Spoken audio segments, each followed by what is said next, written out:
আপনারা কমবেশি সবাই জানেন যে বাংলাদেশের প্রধানতম রাজনৈতিক দল আওয়ামী লীগ। এই দলটির কার্যক্রম এই মুহূর্তে নিষিদ্ধ। দলটিকে এখনো একটি নিষিদ্ধ দলে পরিণত করা হয়নি। কিন্তু তাদেরকে কোনো কার্যক্রম চালাতে দেওয়া হবে না বা হচ্ছে না আইনগতভাবে। ২ নম্বর হলো যে এদের যে ছাত্র সংগঠনটি, এটিকে আইনগতভাবে এক্সিকিউটিভ অর্ডারে নিষিদ্ধ করে দেওয়া হয়েছে। এবং এই দলের যে প্রতীক, নির্বাচনী প্রতীক, এই নির্বাচনী প্রতীকটি হলো নৌকা। আবার এটি মানে একটা নৌকা মানে ওরকম নৌকা না। ৫০ এর দশকে আমাদের দেশের যে নৌকাগুলো ছিল সাধারণত মানুষ ছইওয়ালা নৌকা ব্যবহার করত। ছোট কাঠের একটা নৌকা। আপনারা যারা গ্রামে বড় হয়েছেন ৭১, ৭২, ৭৩ সনে এবং বর্ষাকাল দেখেছেন, একেবারে ছোট মাঝারি আকৃতির নৌকা। নৌকার বিভিন্ন আকার ছিল। আমাদের যেমন মালবাহী অনেক বড়, বড় নৌকা রয়েছে যেগুলো জাহাজের মতো ছিল। ২ ৩ টে করে সেখানে পাল থাকতো। এবং সেই পালের পেছনে যে হাল থাকতো, সেই হাল থাকতো এবং একেকটা নৌকা ৫০০ মণ, ১,০০০ মণ এরকম আ বড় আকৃতির ছিল। তো সে সকল নৌকায় পাট থেকে শুরু করে অন্য সকল পণ্য সামগ্রী বহন করা হতো। আজকের যে বড়, বড় জাহাজগুলো ঠিক ওইরকম জাহাজের মতো না হলেও সে সকল পাল তোলা ২ টো ৩ টা ৪ টে করে পাল তোলা।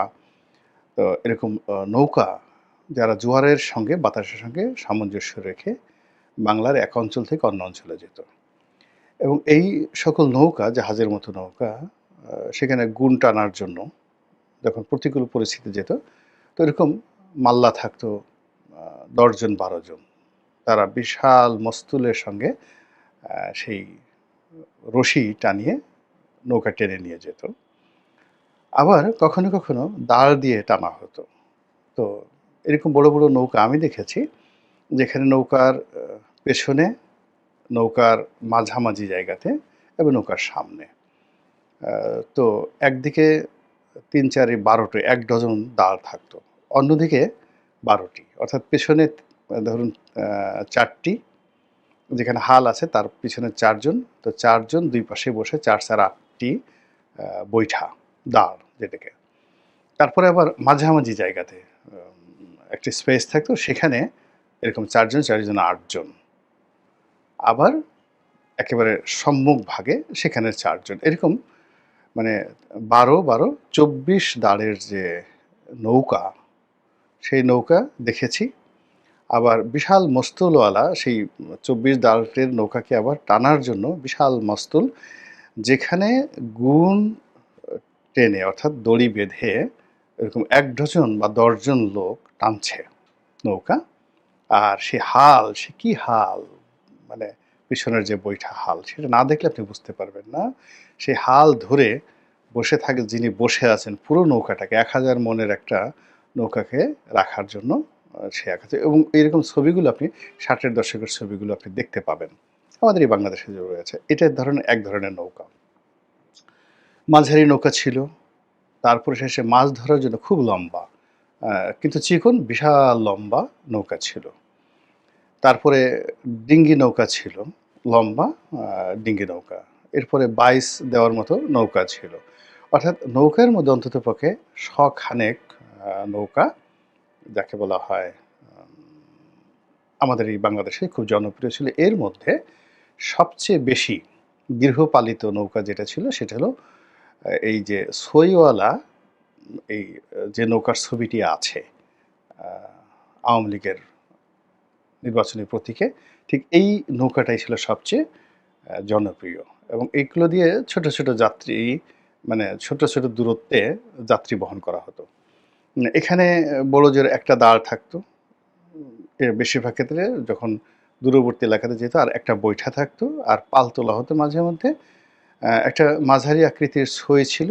সাধারণত ৪ জন, ৫ জন, ৬ জন যাত্রী নিয়ে আ এই নৌকাগুলো চলাফেরা করত কমার্শিয়ালি। এই নৌকাগুলো বেশিরভাগই ছিল কমার্শিয়াল এবং এটাই ছিল সবচেয়ে জনপ্রিয়।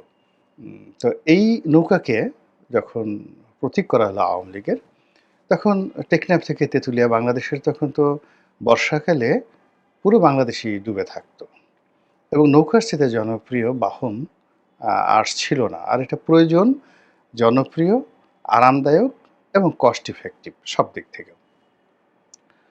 তো সেই যে নৌকা প্রতীকটি এটি সাড়া ফেলে দেয় পুরো ভারতীয় রাজনীতিতে। কেবল বাংলাদেশের রাজনীতিতে নয়, ভারতীয় রাজনীতিতে। এবং এই নৌকা প্রতীক এবং আওয়ামী লীগের যে ইতিহাস, এটা এমনভাবে জড়িয়ে আছে যে এখন ১৯৫৪ সনে নৌকার যে সামাজিক গুরুত্ব ছিল, এই ধরনের ডিঙ্গি নৌকার যে সামাজিক গুরুত্ব ছিল, এটি 1% ও এখন নেই। এই ধরনের নৌকা এখন বাংলাদেশে একটাও পাবেন না। এখন সব ইঞ্জিন চালিত বোট। কিন্তু মানুষের স্মৃতিতে এটি ভাস্বর হয়ে আছে। এর সঙ্গে আবেগ আছে, এর সঙ্গে প্রেম আছে, ভালোবাসা আছে, ইতিহাস আছে। তো যার কারণে হয় কি, এই নৌকাটা দেখলেই আমরা অনেকটা নস্টালজিয়ার মধ্যে পড়ে যাই। আ এরকম একটা ঘটনা। তো সেই নৌকাকে সামাল দেওয়ার জন্য দেখা গেল ধানের শীষ এসেছে। ধানের শীষ আমাদের দেশে প্রধান খাদ্য, সবই ঠিক আছে। কিন্তু নৌকার মতো মানে রাজনৈতিক যে স্লোগান, এটা যে রিদম, যেমন আপনি যখন বলা হয়, "জয় বাংলা", প্রতীক আছে, মার্কা আছে, কোন সে মার্কা? নৌকা, নৌকা, নৌকা। তো আবার একই যদি বলা হয়, মার্কা আছে, কোন সে মার্কা? ধানের শীষ, ধানের শীষ, ধানের শীষ। কোন সে মার্কা? দাঁড়িপাল্লা, দাঁড়িপাল্লা, দাঁড়িপাল্লা। কোন সে মার্কা? তো লাঙল, লাঙল, লাঙল, এই ৩ টার কথাই ধরেন। এখন সেখানে দেখেন নৌকার যে রিদমটা, এটার যে টরে-টক্কা, মানে এটার যে উচ্চাঙ্গ সংগীতের যে তবলা বলেন, হারমোনিয়াম বলেন, কিংবা সারিন্দা বলেন, কিংবা দোতারা বলেন, ওই প্রত্যেকটা যন্ত্র, আমাদের আবহমান বাংলার যন্ত্রের সঙ্গে নৌকা, নৌকা এটা যেভাবে সহজে মানে মানুষের হৃদয়ে ঢুকিয়ে দেয়া যায়, এটা অন্য কোনো প্রতীক দ্বারা বাংলাদেশ আসলে সম্ভব হয় না। ধরেন কারো হলো মুরগি প্রতীক হলো। তো যদি বলে মার্কা আছে, কোন সে মার্কা? মুরগি, মুরগি। বা ধরুন এই যে এখন ওরা শাপলা চাচ্ছে এনসিপি। তো এখন যদি বলা হয় নেতা আছে, কোন সে নেতা? নাহিদ, নাহিদ। মার্কা আছে, কোন সে মার্কা? সেটা যদি বলা হয় শাপলা, শাপলা। ঠিক নৌকার সাথে যায় না। এটা এমনভাবে হয়ে গেছে। এটার একটা সুর তৈরি হয়ে গেছে। কফি হাউজের সেই আড্ডাটা। আপনি অমর গান তো আর তৈরি করতে পারবেন না। এটার সঙ্গে কোনো কিছু তুলনা করতে পারবেন না। কিংবা আমাদের যে জাতীয় সঙ্গীত 'আমার সোনার বাংলা আমি তোমায় ভালোবাসি', এটা যে সঙ্গীতটি, মানে এই সঙ্গীতের সঙ্গে গান, বাদ্য, মানে এটার যে সারেগামা যা কিছু রয়েছে, এটার কাউন্টার ওরকম মধুর আরেকটা ২য় গান সবাই চেষ্টা করেছে। হয়নি। ওইটা হয়নি। 'সোনা, সোনা, সোনা লোকে বলে সোনা, সোনা নয় যত খাঁটি', কত সুন্দর একটা গান। কিংবা 'প্রথম বাংলাদেশ আমার শেষ বাংলাদেশ', 'জীবন বাংলাদেশ আমার মরণ বাংলাদেশ', এটাকে কাউন্টারলি জনপ্রিয় করার জন্য যে কত চেষ্টা করা হয়েছে, কিন্তু জাতিসংঘের কাছাকাছি যায়নি। কিংবা 'নতুন বাংলাদেশ গড়ব মোরা', এর সাথেও তো চেষ্টা করেছেন। হ্যাঁ? তো এরকম হয়। ভারতে আপনি চিন্তা করেন, 'সারা জাহাঁ সে আচ্ছা হিন্দুস্তান হামারা', এটা আল্লামা ইকবাল সাহেবের কবিতা, তার গান, আ এবং এটা মূলত সেই ব্রিটিশ ভারতে আ করা হয়েছে সম্মিলিত ভারতবর্ষের জন্য। কিন্তু ভারতে এটা এতটা রিদম সৃষ্টি করেছে, ভারত ২ টো জাতির সংগীত করেছে। জনগণ মন অধিনায়কও জয় হে। তো কিন্তু 'সারা জাহাঁ সে আচ্ছা হিন্দুস্থান হামারা', এটার পর্যায়ে যেতে পারছে না। ফলে ভারতের মতো জায়গাতে তাদের জবন দেশ, শত্রু দেশ, সেই শত্রু দেশের জাতীয় কবি আল্লামা ইকবালের সেই লেখা তাদেরকে জাতীয় সঙ্গীত হিসেবে আ মেনে নিতে হচ্ছে। এই কারণ হলো রিদমের কারণে। যেমন দেখা গেল যারা খুব চেষ্টা করছে শিবাজিকে জাতীয় নেতা বানানোর জন্য। গত ১০০ বছর ধরে তারা প্রাণান্ত চেষ্টা করছে আওরঙ্গজেবকে ভিলেন বানানোর জন্য। কিন্তু কোনো অবস্থাতেই আওরঙ্গজেবকে বাদ দেওয়া যাচ্ছে না। আওরঙ্গবাদকে বাদ দেওয়া যাচ্ছে না। আওরঙ্গজেব সড়ক দিল্লিতে বাদ দেওয়া যাচ্ছে না। কিংবা সেই যে ঔরঙ্গবাদ, যেটা ওই শিবাজির যে এলাকা, আ কিংবা ধরুন এখন গুজরাটে যেখানে এই ঔরঙ্গবাদ রয়েছে, ওই এলাকাটাকে বাদ দেওয়া যাচ্ছে না। কেন? এর কারণ হলো ৫০ বছরের শাসনে ভারতবর্ষকে ফাইন্যান্সিয়ালি, মিলিটারিলি সামরিক শক্তিতে। ল অ্যান্ড অর্ডার, জাস্টিস, ন্যায় বিচার, সংহতি, শান্তি শৃঙ্খলায়, মানে এই ৫০টি বছরে আওরঙ্গজেবের জমানাতে পুরো ভারতবর্ষে যে স্ট্যাবিলিটি ছিল, ৫,০০০ বছরের ইতিহাসে এরকম স্ট্যাবিলিটি কখনো ছিল না। ইভেন নট যাকে বলা হয় আকবরের জমানাতেও। বাদ দেবেন কিভাবে? ইতিহাস তো বাদ দেওয়া যায় না। তো এই যে আমরা বলি রাম রাজত্ব, ওটা মানে এগুলোর সামনে অনেক সুন্দর সুন্দর গল্প আছে, কিন্তু আওরঙ্গজেবের যে রাজত্ব, এটা বাস্তবতা। জাহাঙ্গীর সারাক্ষণ মদ খেয়ে থাকতেন, এবং তিনি যে পরিমাণ মদ খেতেন, কিন্তু তাকে তো বাদ দেওয়া যাচ্ছে না। কিন্তু ইতিহাসে তার যে সফলতা, তারপরে ধরুন শাহজাহান, তার জমানা তো বাদ দেওয়া যাচ্ছে না, কোনো অবস্থাতে বাদ দেওয়া যাচ্ছে না।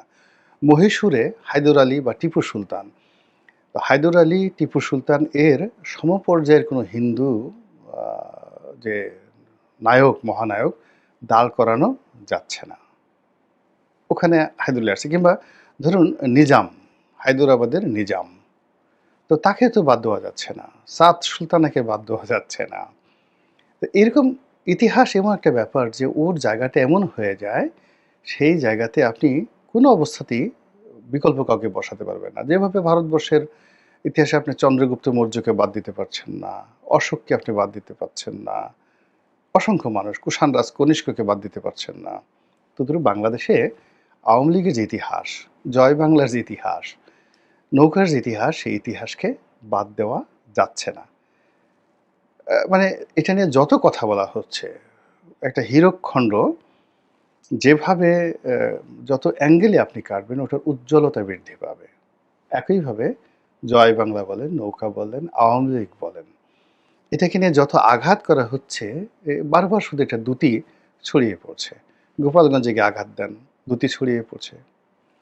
তারপরে বঙ্গবন্ধুর মাজার ভাঙতে যান, তাকে গালাগালি দেন, তাকে অশিক্ষিত, বর্বর, চাঁদাবাজ, বাকশালী, তারপরে শেষে কি না করেছে আপনি চিন্তা করুন।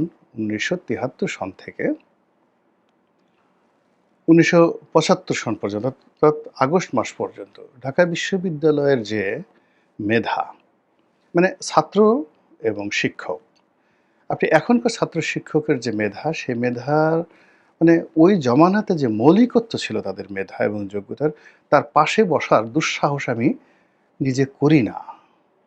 একজন প্রফেসর আহমদ শরীফ, আপনি মানে উনাদের সঙ্গে না বসলে বুঝতে পারবেন না যে আল্লাহ তাদেরকে কি পরিমাণ মেধাবী করেছিলেন, কি যোগ্যতা তাদেরকে দিয়েছিলেন। তো ঢাকা বিশ্ববিদ্যালয়ের পুরো মেধা, যোগ্যতা, এডুকেশন তারা বঙ্গবন্ধুকে শেখ মুজিব বর্বর, অশিক্ষিত, বংশহীন, মর্যাদাহীন, কাণ্ডজ্ঞানহীন, মানে এই ন্যারেটিভগুলো ওই বিশ্ববিদ্যালয়ের প্রান্তর থেকে সর্বোচ্চ মেধা, যোগ্যতা দিয়ে তারা চেষ্টা করেছেন।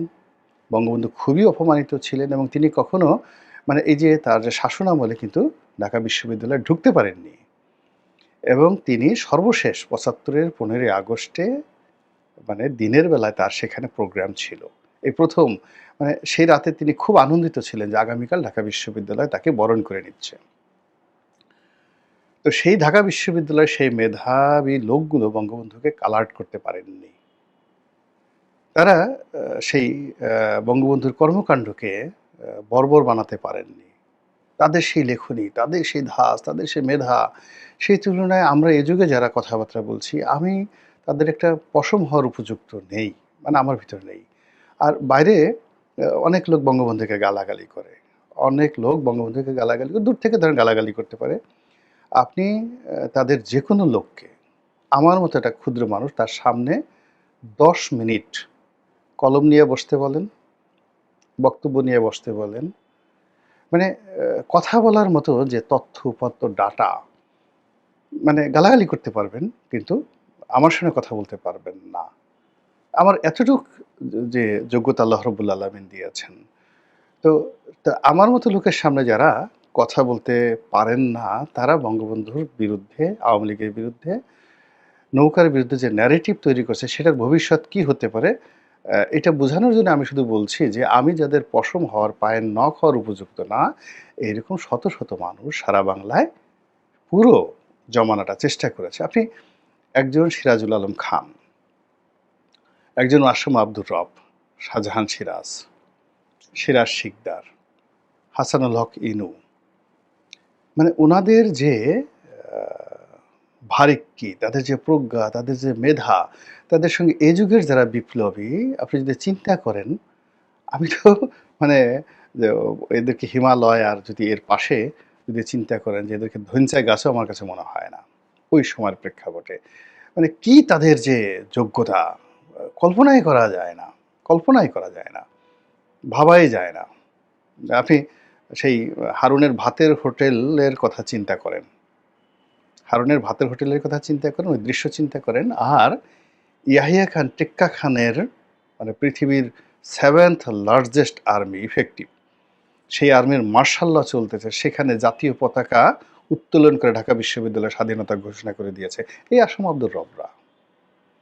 তো সেই পুরো শক্তিটা, এবং এখন ধরেন প্রথম আলো। প্রথম আলোর যে ইনফ্লুয়েন্স, তার 100 টাইমস ইনফ্লুয়েন্স ছিল গণকণ্ঠের, জাসদের পত্রিকা।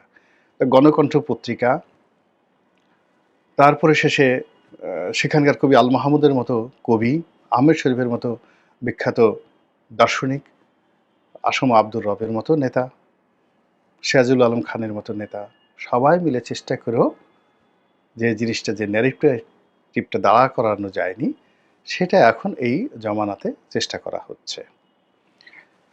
তো কাজেই এটার ভবিষ্যৎ কোন পর্যায়ে যায়, হলে কেমন হবে, না হলে কেমন হবে, সেটি একটা ভিন্ন প্রসঙ্গ। ফার্স্ট থিং হলো, যদি বর্তমান জমানা ঠিক এই নৌকা, ধানের শীষ, আওয়ামী লীগ এগুলোকে ভুলিয়ে দিতে পারে, তাহলে মানে এটা আমাদের পুরো জাতির সত্তার একটা বিবর্তন হবে। ভালো মন্দ আমি কিছুই বললাম না। মানে আমাদের রুচি, আভিজাত্য, টেস্ট, ইতিহাসবোধ, কৃষ্টি, কালচার সব কিছুর একটা রেভলিউশন হয়ে যাবে, যেটা হয়েছিল ফ্রান্স রেভলিউশনের মাধ্যমে।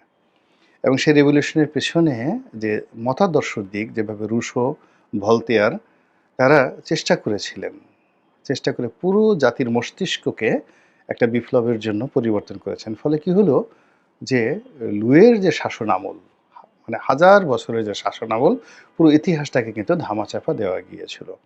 ফলে এখানে যে বিপ্লবটা মানে অভ্যুত্থানটা হয়েছে, এটাকে যদি বিপ্লবে রূপান্তরিত করা যায়, মুজিববাদকে কবর দেওয়া যায়, আওয়ামী লীগের ইতিহাসকে মোছা যায়, নৌকাকে যদি মুছে দেওয়া যায়, তার সঙ্গে সঙ্গে আমাদের যে আবহ বাংলার ইতিহাস, যেটার সঙ্গে আওয়ামী লীগের ইতিহাস রয়েছে, সেই ইতিহাসের সঙ্গে মানুষের জীবনযাত্রা রয়েছে, কৃষি রয়েছে, দারিদ্রতা রয়েছে, সেইগুলোকে চেঞ্জ করে যদি ক্যাপিটালিজমে অথবা ইসলামাইজেশনে চলে যাওয়া যায়, তখন দেখা গেল যে জাতীয় নেতা বঙ্গবন্ধুর পরিবর্তে মোহাম্মদ বিন কাসিম হবেন, কোনো সন্দেহ নাই। উমর ইবনুল খাত্তাব হবেন, খালিদ বিন ওয়ালিদ হবেন, অস্বাভাবিক কিছু নয়। অথবা চে গুয়েভারা হবেন, লেনিন হবেন, কার্ল মার্কস হবেন। অনেকে চেষ্টা করেছেন, এটা আবার নতুন করে আসতে পারে। অথবা যদি আমেরিকান কালচার এসে যায়, তাকে জর্জ ওয়াশিংটন হবেন, অ্যাডাম স্মিথ হবেন, তারপরে জন অ্যাডামস হবেন, তারপর সেখানে সেই জন এফ কেনেডি হবেন ওয়েস্টার্ন কালচারে। আপনি যদি এদিকে যে আসেন, আপনি সেখানে